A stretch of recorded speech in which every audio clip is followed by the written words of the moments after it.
Good morning. Welcome to day 22 of the 5 a.m. promise. This morning I woke up at 4:59 a.m. However, I can't give myself that 4:59 a.m. credit. I'll say when I really got out of bed was about 6:30. Now, the reason I can't give myself that 4:59 a.m. credit is because yesterday, I got a facial. I went and did some local shopping, and I was in the house just kind of preparing dinner when a friend called and was like, "Hey, what are you doing for your birthday?" And I'm like, "I got a facial today, like I'm chilling."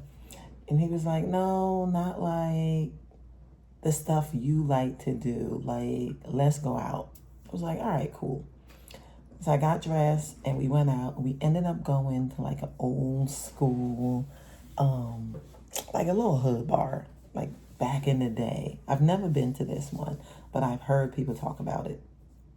And when I walked in, it felt like I went back in time. It felt like I went back to like 98, early 2000s. Um, and it just showed me that the cycle continues, right? Like the same thing is happening.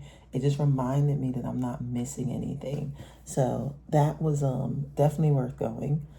This morning though, because I was out till 11 o'clock last night, and I had a very strong drink.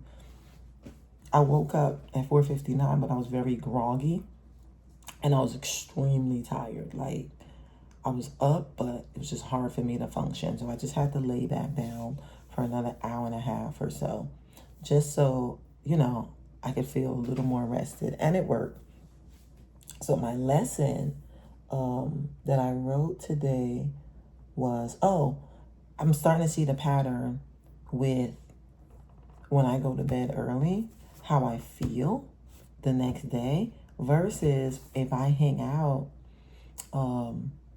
and then the next day it just feels like I'm starting over, right? If that even makes sense. It almost feels like it's breaking the pattern. But that's what it is. Aware. I think I committed to going out 2 more nights this week. So we'll see how that kind of work out. But I'm very conscious of how I feel when I hang out late, and then how I feel in the morning. Body feels heavy. Mind is a little clouded, and it's definitely harder for me to get up and function. So what I'm going to do today is I'm probably going to go for like a 30-minute run just to kind of get my body moving and shake off some of that heaviness from last night. And that's it. I am so grateful that I have an opportunity to even audit my days, right? To see what's working, what's not working, and then doing something about it. And even if I don't do something about it in that moment, at least now I become aware, right? I'm aware that today feel like starting over. Like I'm not even at the gym. I may try to make the gym. I don't know. We'll see what happens. But that's my lesson for today. My lesson for today is pay attention to your body. Pay attention to what's working in your life and what's not working. And the thing that's not working or not aligned with where you're going, do something about it. All right? So, one morning, one promise, one day at a time. I'll see you tomorrow. Hey, son.